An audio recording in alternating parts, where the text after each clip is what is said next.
Hey guys, welcome back to another video segment for OptimalLiving.com. Today we're going to be talking about increasing training frequency. This is really just a summary of the article that goes along with this video. So hopefully this will better explain what I'm talking about when I speak about increased training frequency. So first off, a lot of people, especially people who are in the bodybuilding community, like to use a traditional bodybuilding split. This is kind of where you hit certain body parts once a week, leaving the rest of the week for recovery. There's a couple of problems with doing this, especially for trained individuals. Doing such a high volume on one single day usually leads to very intense delayed onset muscle soreness. Everybody's kind of experienced that before, where you go into the gym and you hit something like squats or deadlifts and you do a ton of reps and a ton of sets, and then you're sore for an entire week and you can't really work out. So there's some other downsides which I'll get into in a little bit, but right now I'm going to talk about what might be potentially a better option for especially trained individuals. And this is increasing your training frequency. And what that basically means is that you take the same workouts that you're doing now and you split them up over a couple sessions throughout the week. So that way you're hitting certain movements and certain body parts more than once per week. And this could potentially lead to greater increases in muscle hypertrophy as well as strength, and I'm going to get into why. Just some research that goes along with this. Recently, Brad Schoenfeld published a paper where they evaluated the effects of a traditional bodybuilding split versus a high-frequency training program. And this was completed in highly trained individuals who had trained for at least 4 years prior to being in the study. So this is a really important fact because then it's easier to apply the data to us as trained individuals. Whereas if these were untrained individuals, it might not necessarily apply to us, and I'll explain why a little bit later. So they had trained individuals, bodybuilding split versus a total body routine. And the interesting thing about this is that this was a volume equated test case. So that means that for each movement and each lift that these guys did, they did the same amount of weight, reps, and sets. So we kind of take away the factor of potentially increasing volume being a reason for increased growth. So as a result, they showed that both of these groups actually showed an increase in muscle hypertrophy. However, the group that was on the total body split routine actually showed greater increases in muscle hypertrophy. So looking at the data, that doesn't necessarily mean that you need to do total body. But what it does mean is that by increasing the frequency in which you hit certain movements and certain body parts, you can potentially increase muscle hypertrophy. And this is even better if you train something like 5 to 7 days per week, whereas in this study they only trained 3 days per week. So there's potential there. The second study that I looked at was done by Rostad. What he did is he actually took elite Norwegian powerlifters. So this is something that applies to me and probably to a lot of other people who care at least about strength. And what they did is they took these highly trained individuals and took their 3-day volume that they would normally do and split it up over 6 training sessions.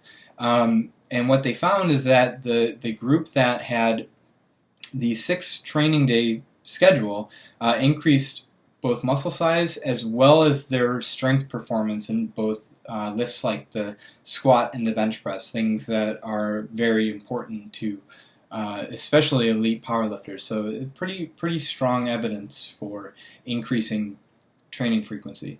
So you might be asking, why might this actually be the case? Why would increasing training frequency while keeping volume the same actually promote any growth at all? And this is a really good question because a lot of people think And while I still believe this is true, a lot of people think that the primary determinant in whether you get stronger and bigger is increasing volume over time. I certainly agree with that. But there's some other little parts that go along with this that can potentially shed light on why these guys showed increases. So Tang et al. In 2007 actually showed that when they looked at the muscle protein synthetic response to training in trained individuals versus untrained individuals, what happens is when you're untrained, this increase in muscle protein synthesis is very, it's a rate that's very long, sometimes upwards of 48 to 72 hours. Now, in a trained individual, Tang showed that this protein synthetic response to training was actually very highly decreased, even to the point where at about 16 hours this protein synthetic response was decreased back to baseline. So what actually is muscle protein synthesis? Well, it's the primary driver behind adaptation to strength training. So you go into the gym, you lift weights, and basically that starts a cascade of different things that eventually equate to increasing protein synthesis. And what that is it's a synthesis of new proteins, things like new contractile filaments such as myosin and actin, which actually cause the muscle to be able to contract, which leads you to be able to lift the weight.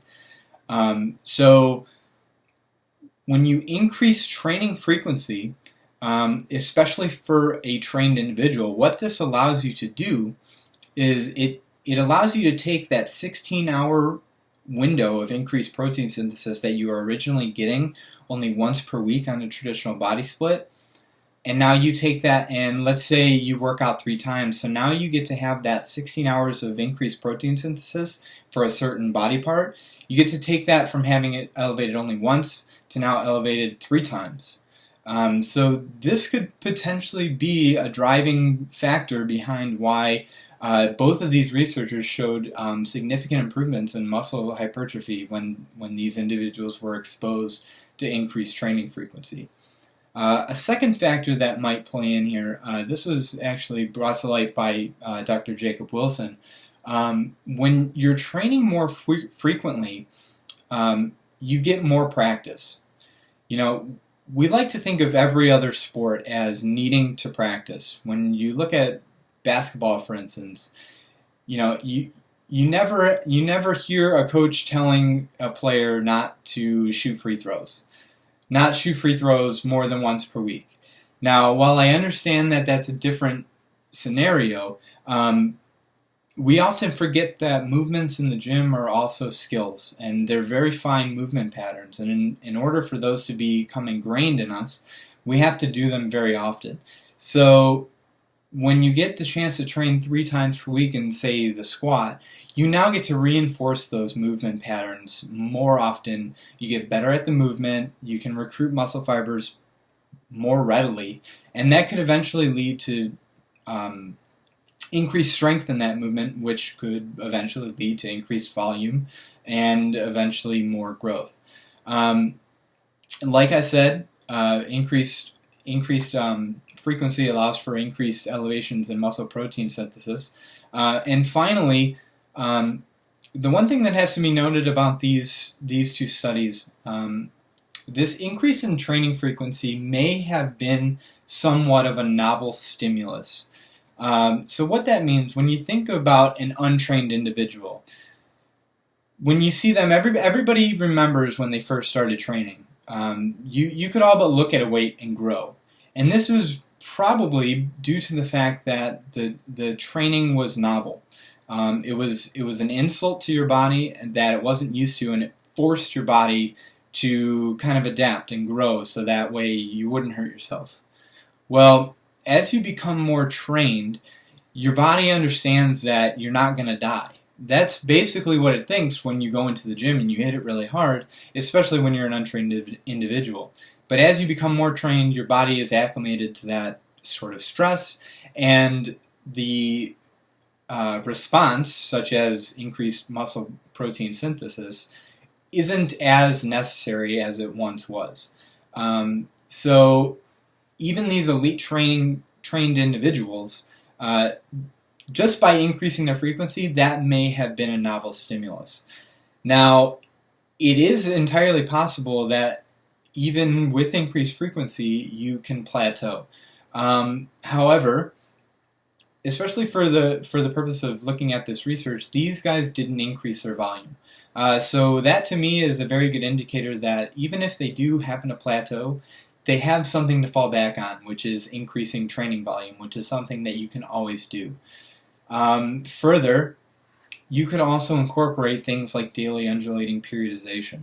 What that is basically you have a high frequency of training, but you're alternating the rep ranges and the intensity, meaning the weight. So you're, in essence, giving yourself a novel stimulus while at the same time not. It's a very intricate system, but it seems to work, and it could potentially help diminish the likelihood that you're going to plateau on an increased training frequency program. So you might be asking, how can you actually implement this? Well, first of all, I want to explain that increased training frequency is a pretty advanced technique. If you were an untrained individual and you were jumping into squatting 4 times a week, it probably wouldn't turn out too good for you. You'd probably get very sore. You probably would eventually get injured. Even as a very trained individual, somebody who's been training for a couple years, jumping straight from squatting once a week to 4 times a week is not a good move. I've been there even after training for about 10 years, and I've injured myself, and I wondered why, but it's very clear now that jumping from squatting once a week to 4 times a week is not the way to go. So something that you can implement is you can take your traditional bodybuilding split. Let's say, for example, that you like to do a chest workout on Monday, as many of you do.